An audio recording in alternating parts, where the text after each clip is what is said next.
Las crónicas de Seinfeld llegan a su tercer episodio de la segunda temporada. Eso quiere decir que vamos a estar repasando el tercer capítulo de lo que fue el segundo año de Seinfeld. Yo soy X, estoy con Sergito, mi amigo. ¿Cómo estás, Sergito? ¿Qué tal, X? ¿Todo tranquilo? Todo bien. Bueno, hoy tenemos The Jacket, conocido también como La Chaqueta o La Cazadora. Sí. Cuando se habla de La Cazadora no se refieren a una mujer que va y caza y dispara, sino un modelo de indumentaria, ¿no? Es como le dicen a ese tipo de campera, que es la que usaba famosamente Indiana Jones, ese tipo de campera como de cuero y marrón. Acá dicen que es de gamuza. Sí, acá le ponen gamuza. No es, pero en algunos momentos traducen ese tipo de tela como cuero o como gamuza, depende del momento. Bueno, sí, las traducciones, como ya vamos viendo, son un poco... se toman ciertas licencias, ¿no? Lo importante es que este capítulo salió en febrero de 1991 y que está inspirado en su parte principal en una persona o dos personas tal vez que eran parte o habían sido parte de la vida de Larry David, que es uno de los guionistas de este capítulo junto a Jerry Seinfeld. Pero antes de meternos con eso, Sergio, casi me olvido, tenemos que pedirle a la gente que se suscriban donde sea que están escuchando esto, ¿no? Por favor, si es en el tubo, que es parte importante de esto, también en podcast, en Spotify. En Spotify. ¿Spotify le decís a Spotify? Yo le digo Spotify. Como un amigo, soy ¿no? Soy joven. Ah, no. Los jóvenes le decimos Spotify. No creo que los jóvenes le digan Spotify. Métanse en el YouTube, en el canal de YouTube, nos buscan como Las Crónicas de Seinfeld, que Sergito le está poniendo bastante pila a la edición de video, aunque YouTube se porta... Es muy chapelota. Es difícil YouTube, es muy difícil mantener eso de los segundos y por qué no lo puedo escuchar en tal país y en otro sí, lo detesto. Sí, sobre todo con el tema de la imagen, pero bueno, se las arregla Sergito de alguna manera para que puedan ir viendo algunas cosas que sucedían en el episodio mientras vamos hablando. Yo creo que es más divertido. Pero si no, obviamente lo pueden escuchar en Spotify o en alguna plataforma que aparezca por ahí. Para el que lo quiera seguir por ahí, me gusta mucho la idea de que si nombramos a algún actor en particular o alguna escena en particular o alguna película donde hayan trabajado, me tomo el trabajito de buscar esa imagen en particular. En YouTube. En YouTube. Ahí está. Bueno, decía que había cierta inspiración porque en la vida real, porque... digamos, en la serie nosotros conocemos a Elaine Benes, pero Larry David tuvo una novia que se llamaba Mónica, o se llama, mejor dicho, sí, porque ya no es su novia, pero está viva, es Mónica Yates, que era la que inspiró al personaje de Elaine. Y el padre de Mónica Yates, Richard Yates, era un escritor muy conocido que, por lo que cuenta Larry David, también podía ser un poco intimidante. Y lo que vemos en este capítulo, en la gran escena con Jerry George y el padre de Elaine, le pasó a él. Y además, también le pasó incluso lo de, justamente lo que titula el capítulo, la chaqueta. O sea, lo que vemos que le pasa a Jerry con la chaqueta de gamuza que decíamos, que sale a la calle, nieva, se le arruina porque le queda toda manchada horrible. Bueno, eso le pasó a Larry David. En este caso sí, su capítulo completamente autorreferencial a lo que a él le pasó, está escrito por él y por Jerry. Y el personaje de Alton Benes es que iba a ser alguien que iba a aparecer más seguido en la serie, estaba completamente basado en el padre de Mónica Yates. Sí, el actor se llama Lawrence Tierney. Para mí siempre fue el mafioso mayor de Perros de la Calle, de Reservoir Dogs, la película de Quentin Tarantino, pero sabemos que hizo mucho cine en la década del 40, en la década del 50, y después apareció en cosas más actuales. Sí, tiene cine clásico de los años 50, del cine noir de mafiosos, y aparece en varios capítulos de Star Trek, tanto de la nueva generación como de Abismo Espacial 9, haciendo casi el mismo papel, como de mafioso del espacio, o en otro directamente haciendo como de personaje de la mafia del momento, porque es como que van a pelear con un holograma que es él en los 50.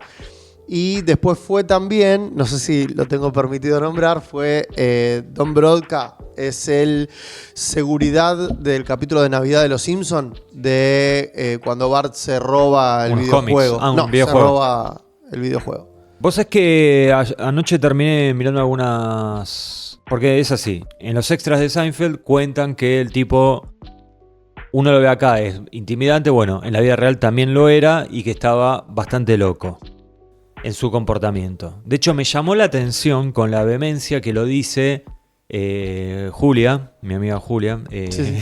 Julia Louis-Dreyfus, la actriz que hacía de Elaine, Porque viste que en general son bastante políticamente correctos cuando hablan de un colega. Y ahí ella dice, estaba completamente loco.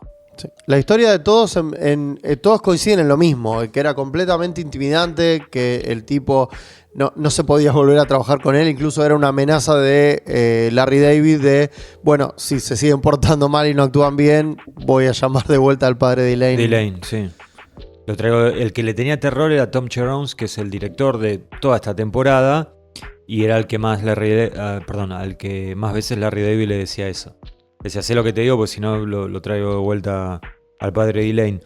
No, pero a raíz de eso dije, bueno, a ver, él, o sea, qué raro que alguien hable así tan mal de este tipo. Y me puse a buscar en internet, lo encontré a Quentin Tarantino contando anécdotas de la grabación de Perros de la Calle, que ahora te voy a detallar. Pero después terminé viendo una nota que le hacen al actor en sí, y me llamó la atención que no habla como lo escuchamos acá. O sea, tiene un tono de voz bastante... Sí, pero no es esa voz rasposa de destruido. Tanto, no es tanto. O sea, el tipo la estaba actuando, ¿eh? La estaba actuando. O la estaba exagerando, digamos, ¿no? Bueno, ¿qué pasó? ¿Por qué dicen que estaba loco? Bueno, porque primero que nada era un poco difícil en el trato, con el tema del guión, que esto que el otro, bastante manioso, y en un momento se dan cuenta, que me pareció increíble, que faltaba un cuchillo en el set de filmación en la cocina de lo que sería el departamento de Jerry. Uh-huh. Y alguien se da cuenta que se lo había robado Lawrence Tierney. Sí, de hecho Jerry lo primero que hace es cuando lo ve le dice, ¿qué tenés ahí? No, pero primero nadie se animaba. O sea, George, claro, él fue el que se animó a decírselo. Elaine se da cuenta y dice, yo no le voy a decir nada. Elaine, Julia, ¿no? El personaje, el actor de George Costanza también, ¿no? Jason Alexander. Sí. Nadie se animaba. Y Jerry dijo, yo le digo, no tengo problema. Entonces fue y le dijo directamente, ¿qué tenés ahí? Y el tipo, en la campera de él, se había metido el cuchillo. Sí. Y quiso hacer una broma, como que en realidad lo había agarrado para asustarlos. Y cuenta Jason Alexander que lo sacó el cuchillo y se le fue encima a Jerry y empezó a hacer el mismo, el padre de Elaine, digamos, ¿no? El actor. Se puso a hacer la musiquita de Psycho, Psicosis. De Psicosis, y hacía como que lo iba a acuchillar. Y quedó ahí, pero dijeron nunca más a este loco. Fue un momento horrible para todos y fue bastante traumático porque todos lo cuentan igual. Sí. Eso es lo otro. Ellos dicen como que si no hubiera sido por eso seguramente hubiera sido un personaje recurrente. Yo tengo mis dudas por una cuestión, no sé qué te parece a vos. El padre de Jerry, sí, lo cambiaron 2 veces. O sea, primero... No, una. Por eso digo, sí, hubo fueron dos actores. Sí. El padre de George, que todavía no apareció, hasta donde vamos nosotros, pues ya sabemos que también dos actores diferentes.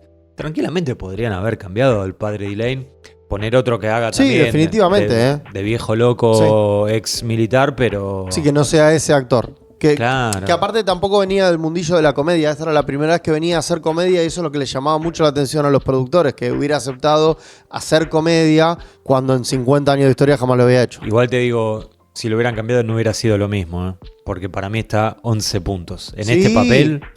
A ver, le cabe bien, es intimidante también en el capítulo, es súper serio, te mete el miedo que te tiene que meter. Sí. Bueno, y volviendo a lo de Tarantino... Y se llevó muy mal con Lawrence Tierney, siempre me olvido el nombre, y por eso digo el padre de Elaine.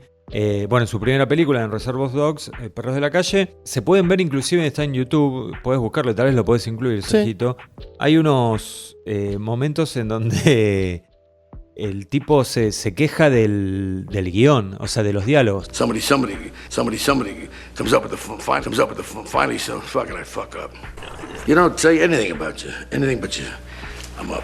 It's because it's so fucking repetitive. Dice, es todo muy confuso, se repiten muchas palabras, que yo entiendo que era parte del chiste, era que haya cierta cacofonía, ¿no? Cierta repetición, y bueno, a él no le gustaba y no le salían, y entonces lo ves al viejo ahí puteando, qué sé yo, y se empezó a enojar tanto, que fue como la gota que rebalsó el vaso, porque algo que cuenta Tarantino es que era un tipo que vos le hablabas al que hace de padre de Elaine, y en medio del diálogo se iba.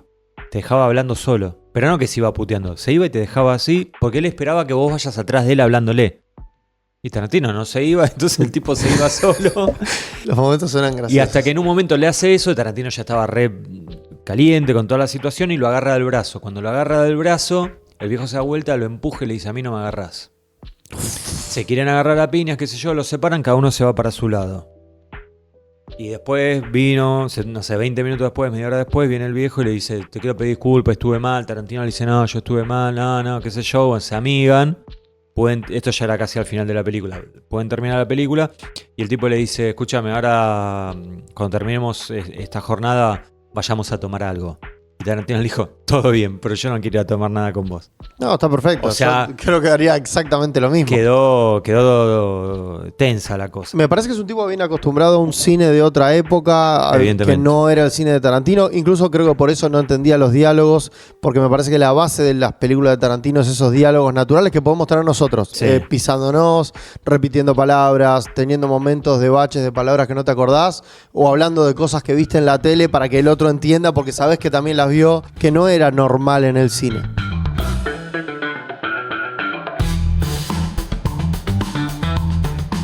Pero bueno, acá en este capítulo la verdad es que funciona perfecto lo que hace Lawrence Tierney.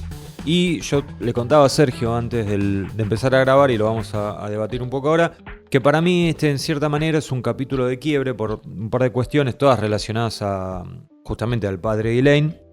Y yo le decía a Sergio que para mí fue como una especie de anticipo de lo que después se iba a ver ya mucho más desarrollado en el capítulo del restaurante chino, que es en esta misma temporada, y del capítulo que creo que es la temporada que viene, que transcurre en el estacionamiento de un shopping mall, ¿no? Sí. Yo estoy completamente en desacuerdo. Está en desacuerdo, Sergito, así que lo vamos a discutir un poco ahora. Y yo te decía que para mí es de quiebre, primero y principal, porque tenemos... Creo que es el primer personaje secundario fuerte, realmente fuerte, que tiene el mismo nivel de protagonismo. De hecho, tiene más protagonismo que Kramer. Sí, definitivamente. Definitivamente. No solo más protagonismo, sino que es más recordado. En este capítulo, la verdad que se actúa la vida, y a diferencia de, ponele, en capítulos anteriores que teníamos el Uncle Leo, que tenía una participación chiquitita y era fuerte y vuelve a aparecer. Diálogo, son 3-4 líneas de diálogo. Acá es casi un tercer personaje con ellos. Definitivamente es mucho más importante que Kramer en este capítulo. Inclusive que Elaine, te diría, está ahí al mismo nivel. Y aparecen casi como... A ver, aparece casi al principio como para decirle que tiene que ir a comer con el padre, sí, y al final como para rescatarlos, pero no más que eso. Claro, son buenas las apariciones de ella, sobre todo en la cena. Muy graciosa la escena, hablamos, pero yo creo que sí, es el más potente de todos los personajes secundarios que tuvimos hasta ahora. La tuvimos a Maya, la del Pony, sí, en el capítulo anterior, pero no, me parece que este tiene... No, pero literal también ahí eran 3 líneas, y lo que tiene es que son muy buenas y muy graciosas, pero es como que no hacen demasiado a la historia. Acá es larguísimo, desde que se sientan con el viejo hasta que se van, es una atrás de la otra, incluso lo usan para el cierre del capítulo. Claro, exacto, es verdad, vuelve a aparecer para el epílogo sería, sí, ¿no? Pero bueno, o sea, en esa parte estamos de acuerdo. Sí, hasta ahí estamos muy de acuerdo de que es un personaje muy importante. Listo, donde no estás de acuerdo es en esto que yo digo, que es una especie de anticipo de lo que iba a ser los episodios Botella. Que exacto, le dicen, ¿no? Eso te iba a decir. Para mí el capítulo de Botella tiene que tener muchísimo más de... ¿Qué sería un capítulo de Botella, Sergito? Es que el set... De trabajo no es el set de siempre, no es la habitación de Jerry, como siempre, generalmente es la locación típica, sino que es una locación X y de ahí no se mueven. En el 99% de los casos, vos tenés que a veces tenés un mini prólogo y un epílogo fuera de esa botella, pero si no, es en un lugar muy cerrado que puede ser, como nos pasó, como nos va a pasar dentro de poco, en el restaurante chino en la parte de la espera, o el decir, no sé, en una casa, en una cena, y no salen de ahí. Sí, sí. Me parece que el capítulo de Botella es eso. Sí, que de hecho, ¿sabes qué? Me di cuenta que más o menos en esta época, yo no sé si habrá sido influencia de Seinfeld o qué, que me gustaban mucho las películas que transcurrían en una sola locación. Una sola locación. Me acordaba de la de Fincher, La habitación del pánico, Panic sí. Room. Un par de años después salió Phone Booth, la de Colin Farrell. Claro, es como que incluso mientras más chico haces el set, mejor. Más de botella es y mejor y más original. Mama mucho de lo que tiene que ver con el teatro eso. O sea, de tratar de mantener todo en una sola locación. Los personajes van entrando y saliendo, pero generalmente se mantiene todo en el mismo lugar. Lleva, más allá de ser para ellos, para el cine o para lo que es la parte de producción, es bastante barato, pero lleva un gran trabajo de guión, mantener interesante una historia sin moverte de un set. Sí, de hecho muchas veces se habla de teatro filmado de una forma medio despectiva, ¿no? Sí, Como sí. que no es cine, sino que es teatro filmado. Pero bueno, entiendo que si nos vamos a guiar por esto que vos estás diciendo, no sería este episodio un episodio de botella, porque en realidad es una escena, o sea, es uno Es una de escena los muy larga, es uno pero de sí. los actos, transcurre, que en realidad es más, porque van al corte en un momento y Van vuelven. al corte. Sí, en realidad no es una escena, porque incluso cuando ellos van al baño y vuelven, hay cambio de escena. Está bien, pero perdóname, es dentro del No. Es, del es mismo- dentro del universo del restaurante, pero eso en guión está marcado como una escena completamente nueva, ¿eh? Porque corta y Bueno. es otro set, incluso. Van Aunque- y vuelven de ese lugar, que es como cuando van a hacer el descanso. Claro. Más allá de eso, de que sigue siendo dentro del restaurante, yo acá estoy jugando con una ventaja. Que cuando estábamos mirando el capítulo, lo estábamos mirando juntos y miraste en qué minuto ellos entraron al Sí. restaurante. Minuto 13. Es muy tarde en el capítulo, es casi medio capítulo afuera de ese lugar que vos decís que es botella. Está bien, pero vos fíjate lo que yo te dije. Yo no te dije, este es un capítulo. Yo te dije, esta es la previa. O sea, es por eso, para mí lo que tirado de pasó. los pelos. Bueno. Un poquito tirado de los pelos esa previa. Tengo que defender mi teoría. Escucha, yo Defendela. lo que pienso es esto: es que vieron que funcionó y dijeron, esto tranquilamente se podría haber hecho el episodio que sea el encuentro de Jerry y George esperando a Elaine con el padre de ella. Todo el capítulo podría haber pasado ahí. Te voy a confesar una cosa. Yo este capítulo lo volví a ver hará un mes y medio o 2 meses, además de hoy. Me lo acordaba como que ocupaba más tiempo. Ok. Porque es tan intenso. Me parece que es eso, es que pasa de todo y Sí. es como que cada segundo cuenta, pero es un tercio de capítulo lo que pasan ahí adentro, no llega a botella. Para que sea botella tiene que ser más del 90. No, mira, anotate esto. Te doy la razón, anotá la fecha. Te doy la razón en eso, pero lo que yo estaba diciendo era la previa de. Esta parte del clip va a tener fuegos artificiales y todo en Es YouTube. la previa de. Para mí, acá los tipos dijeron, che, esto funciona. Bueno, después lo hicieron y lo hicieron espectacularmente, ¿no? Sí, me parece que en esta sitcom en particular las conversaciones las pueden estirar eternamente y son siempre entretenidas. Son muy pocas veces donde te pones a pensar che, bueno, que vayan a otro lado. Era lo que hablábamos la otra vez, que primero se hizo por un tema de producción y después se cambió, pero que vos tenés una anécdota que es tan graciosa como verla. La anécdota que cuenta Elaine cuando entra al restaurante a rescatarlos a ellos está tan bien contada, tan bien llevada y las caras de ellos acompañando son tan buenas que tranquilamente puedes hacer un capítulo. Por Bueno. eso hicieron tantos capítulos botella. Te fuiste al final de la escena. Sí, no me quería... Vamos al principio. Vamos al principio. ¿Por qué funciona todo esto? Digo, más allá de que está muy bien actuada y muy bien escrita. Bueno, primero porque hay una preparación, o sea, hay algo previo al encuentro al que finalmente llegan ellos, que ya te va marcando, digamos, algunas cositas que después las van a explotar ahí en la escena propiamente. Tenemos Elaine ya diciéndole, al comienzo del episodio, diciéndole a Jerry, hace mucho que no lo veo a mi papá. O sea, ya te das cuenta como que la relación entre ellos no es buena. Claro, de hecho lo pide a él como buffer de la situación. O sea, no quiere ir a comer sola con el padre, cosa que a mí me pasa seguido. Y Jerry dice, y me da cosa, porque es un escritor tan genial, como que lo intimida. O sea, ya te van preparando, ¿no? Sí.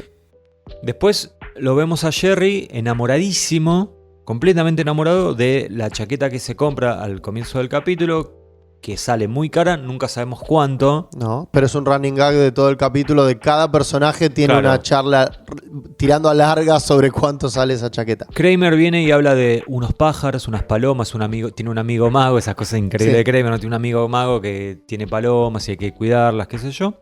Y George aparece con una canción que a todos nos pasa en algún momento, metida en la cabeza que no se la puede sacar. Master of the house, doling out the charm, ready with a handshake and an open palm.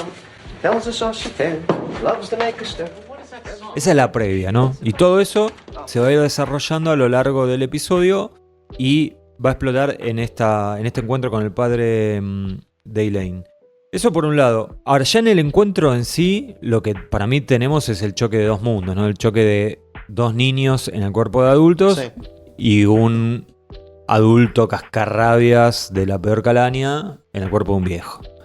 Chocan, muy bien actuados, muy bien escritos y bueno, no podía fallar, ¿no? No, y aparte, el bien escrito me parece que también va en base a lo que decías recién de estos 4 puntos o historias que se van metiendo al principio como información o data y después se van atando, se van cruzando como si fueran cordones en una zapatilla, de una manera genial hasta el final. Me parece que eso sí está muy de acuerdo con lo que va a pasar después, eso de que se entrecruzan las historias. Claro. Creo que acá está bien planteado. Sí, nada más que acá en vez de cruzarse, o sea, es como a lo largo de la tercera, cuarta, ya en adelante de las temporadas que vienen, los cruces se dan en los últimos segundos. Sí. O el último minuto, ponele. Acá es un poquito más largo, porque el primer cruce es que nosotros sabemos que la chaqueta de Jerry es muy cara. Sí. Que lo peor que te podría pasar es que se arruine en la primera salida. ¿Qué es lo que pasa? Porque cuando tienen que salir finalmente del bar está nevando. Jerry se quiere dar vuelta a la campera y no se la puede dar vuelta porque el viejo le dice: conmigo no vas a caminar con esa campera dada vuelta, porque la campera del lado de adentro tiene rayas rosas. Rayas rosas y blancas, parece un payaso realmente. Well, you're not walking down the street with me and my daughter dressed like that. That's for damn sure. Después finalmente el capítulo termina, como decíamos, con este epílogo del padre de Elaine cantando la canción que se le había metido al principio a George. Yo creo que en este capítulo, que en Seinfeld lo hacen un montón, se lleva a la perfección el concepto de la pistola de Chekhov. Que si vos ves en la primera escena una pistola, mínimo en el segundo o tercer acto, esa pistola se tiene que disparar. O sea, todo lo que vos ves después tiene un uso, tiene una función dentro de la historia, y acá pasa hasta con el comentario que hace Kramer, que influye después en el por qué llega tarde Elaine a la comida y por qué ellos tienen tanto tiempo a solas con el viejo. Sí, yo decía lo de los niños en el cuerpo de hombre porque ellos son muy maduros, ¿no? Porque todos estuvimos en situaciones incómodas y seguramente vamos a seguir estando en situaciones incómodas. Uno se da cuenta que con el correr de los años las va manejando de diferentes formas, ¿no? Algunos. Acá lo vemos a los dos ya de movida, como para ponerle foco en eso. Te los muestran ellos dos pidiendo bebidas de niños. Él pide un cranberry juice, que es un jugo de arándanos, con 2 limas. El detallito de las 2 limas, porque encima vienen en el jugo y queda completamente ridículo porque las 2 limas están como agarradas al vaso. ¿Qué es lo que pide? George pide la gaseosa de la casa sin hielo. Sin hielo. Porque él tiene la idea de codito de George de siempre de que sin hielo trae más gaseosa. Sí, que no lo dice literalmente, o sea, eso específicamente. Se lo dice a él, al padre. Cuando el padre pide con mucho hielo, él le dice: ¿pero no te parece que tendrías más whisky y ahí entendés, si no trae hielo? Y ahí entendés por qué él lo pidió sin hielo, ¿no? Y bueno, y el padre de Elaine pide whisky on the rocks. Con mucho hielo. Claro. Y se lo hace a propósito. Yo estoy convencido que cuando le dice con mucho hielo, se lo dice mirándolo a él. Claro. And I have a club soda with no ice. I'll have another scotch with plenty of ice. Y todo el tiempo ahí los ves a ellos tratando de zafar de la situación de alguna manera y nada funciona, ningún tipo de diálogo. Inclusive George trata de adularlo cuando se queda solo, adularlo al padre de Elaine, y el padre de Elaine lo baja de un ondazo, digamos. Sí, de hecho en la traducción dicen tonterías, pero en realidad es algo así como divagues, porque él le dice: che, qué bueno tu libro tal, y él le dice: son divagues. Y George le dice: sí, son divagues. ¿Qué parte son divagues? Le dice el chabón. Es como que no lo deja, ni con lo que él dijo lo deja pasar. No. Y lo que vemos muy marcado también es que Jerry intenta usar algo de humor, pero no le sale. No, de hecho él le dice que tenían un tipo gracioso en Corea y que su cerebro quedó esparcido por todo el Pacífico. All over the Pacific, me mata eso. We had a funny guy with us in Korea. Tail gunner. They blow his brains out all over the Pacific. Y esto me di cuenta recién ahora cuando lo volvimos a ver, es que, digamos, en toda la escena vos ves que siempre Jerry zafa con su carisma, con su humor, y acá no hay forma, no funciona. Ahora, cuando el padre de Elaine se va al baño, llega Elaine, y ahí Jerry mete un chiste, se ríen todos, y no solo que se ríen, sino que George le dice: ¿cómo se te ocurren estas cosas? Muy sorprendido y muy inocente. Hacía 5 segundos no le salía una. Te das cuenta que era como que el padre de Elaine tenía un chaleco antichistes, ¿viste? No había forma. Y me gusta mucho, hay un momento en el que prácticamente piden como un tiempo muerto, como si fuera un partido de básquet, se van los dos al baño. Sí, pero en ese momento tienen la primera vez que le agarra el brazo a Jerry, porque se para Jerry para ir al baño, y George trata de detenerlo. Y después inventa un llamado telefónico para ir a seguirlo al baño. Claro. Y ahí en el baño la escena es muy buena la entrada de George y Jerry se da vuelta y está todo como transpirado, lavándose la cara. Hablábamos con Sergio que hay un momento en el que Jerry Seinfeld como que se ríe. Se ríe de verdad.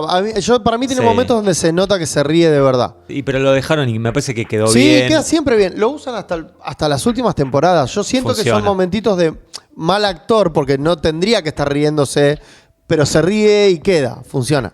Y cuando se van, ellos dos, hay un detalle que es que Jerry tira el papel en el tacho de basura, pero el papel no entra. Sí. Y es algo que me vuelve loco que nunca entre ese papel ahí. Pero bueno, finalmente vuelven, llega Elaine y como en un momento el padre de Elaine se va, ellos quedan solo con Elaine. Y Elaine llega tan enojada porque había llegado tarde por culpa de Kramer que le había hecho el cuento del tío con las palomas que habíamos sabido de su existencia antes. El primer sí. Y lo actúa tan bien y todo, y es que ellos ni se animan a decirle algo. Claro, y aparte ella está tan frustrada y tan enojada y tan que se sienta y ella le pregunta ¿cómo le fue? Y ellos, bien, bárbaro, sí, no, sí. La verdad. Y ella dice, bueno, pero mi papá suele incomodar a la gente. No, ni nos dimos cuenta, no. Y acá vuelve algo que habíamos señalado en algunos capítulos, y es que Jerry siempre queda como un buen tipo. No solo porque no le dice nada a Elaine de la pesadilla que fue lo del padre, no le dice nada por haber llegado tarde, por haber caído en las garras de Kramer, sino que inclusive ya en la siguiente escena, cuando Elaine se entera de que la campera de Jerry estaba toda arruinada por culpa de su propio padre, que no le había permitido a Jerry dar vuelta a la campera cuando salieron a la nevada. Tampoco le dice nada. Él tampoco le dice nada, ¿no? Entonces Jerry pierde por todos lados porque se quedó sin su campera original porque se la regaló a Kramer. Se quedó sin su nueva campera porque estaba arruinada. Y no le dice nada a Elaine porque no la quiere hacer sentir mal. Y queda otra vez Jerry inmaduro, todo lo que vos quieras. Sí, pero buen tipo. Buen tipo.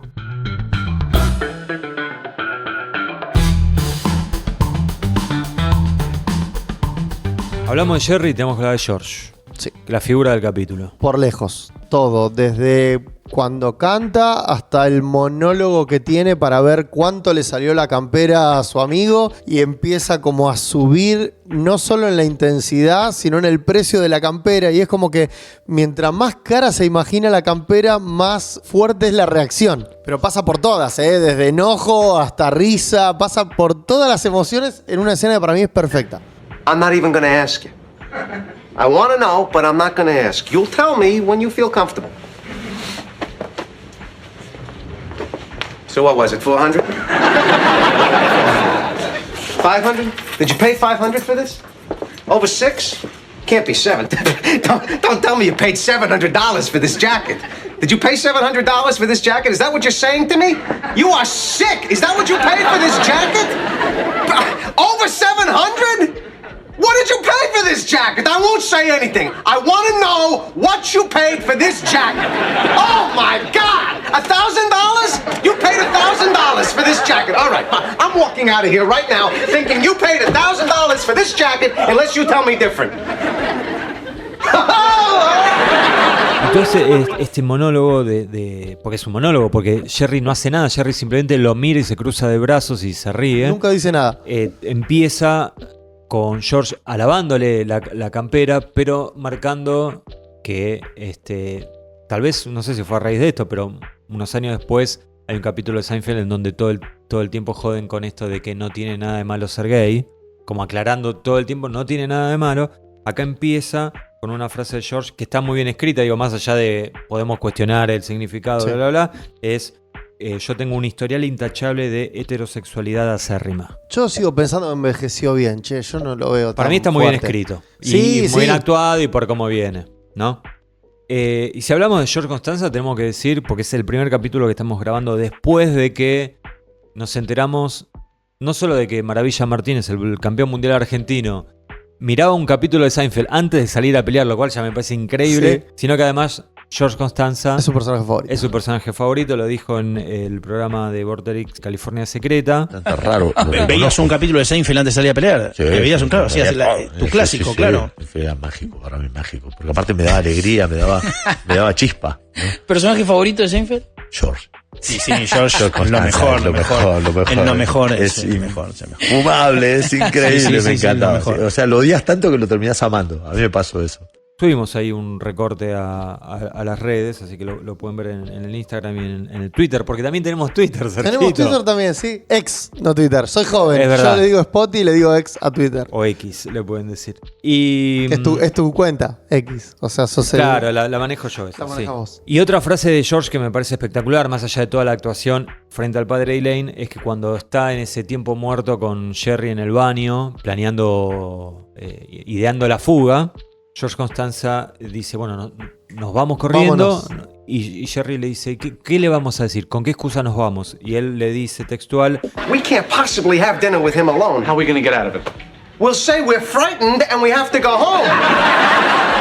decimos que tenemos miedo y que nos tenemos que volver a casa. Estamos hablando de tipos de 30 y pico de años, ¿no? Imagínate diciendo, tengo miedo, señor, le tengo miedo a usted, me quiero ir. Y aparte no es me quiero ir, es me tengo que volver a casa. Claro, sí, es sí. perfecto. Y hay una cosita más que me queda, George, lo que vos decías, lo de el monólogo del precio de la chaqueta, qué sé yo, vuelve algo que la verdad está muy presente en estos primeros años de Seinfeld, y es cómo ves las diferentes clases económicas de cada... Y sociales un poco también, pero más que nada me parece económica la diferencia económica que hay entre Jerry y los demás. y los demás, ¿no? Jerry es el que puede comprarse una chaqueta de mucha plata, No sabemos de un cuánto. valor que a George le parece una locura y que Elaine también le dice, no, olvídate de esto. Y bueno, Jerry se la compra porque dice, vida hay una sola, papi, y hay que vivir. Y lo hace siempre, lo hace más de una vez. Incluso estuvo a punto de comprar un departamento hace un par de capítulos. Claro, que no es el caso de los demás, ¿no?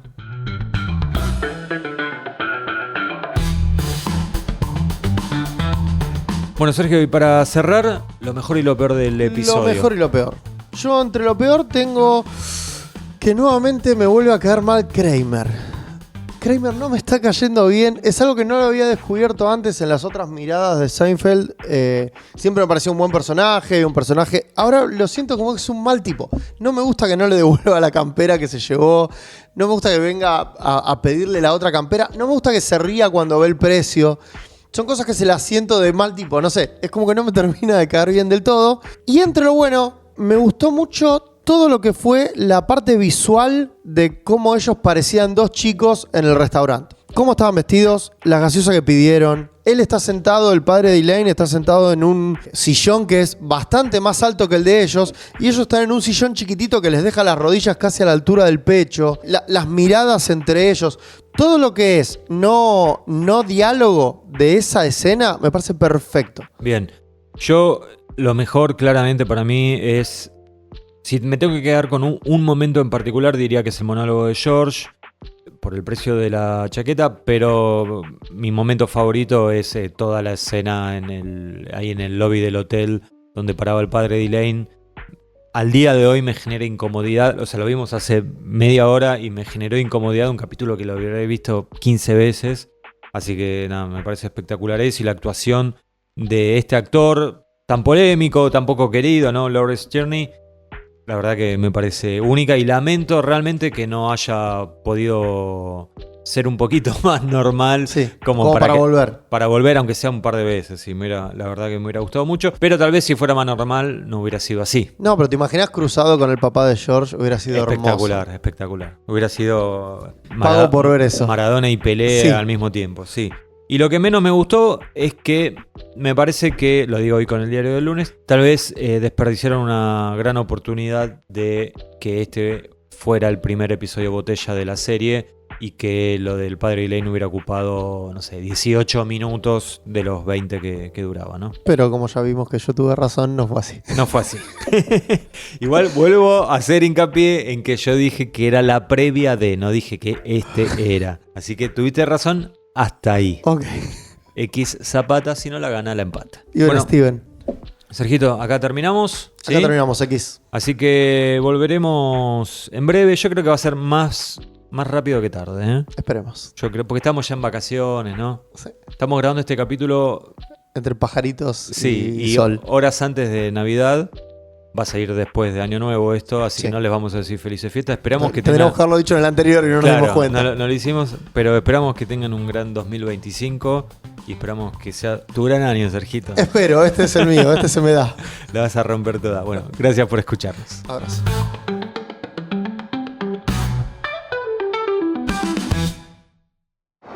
Master of the house, turning on the top, ready with a handshake and an open palm.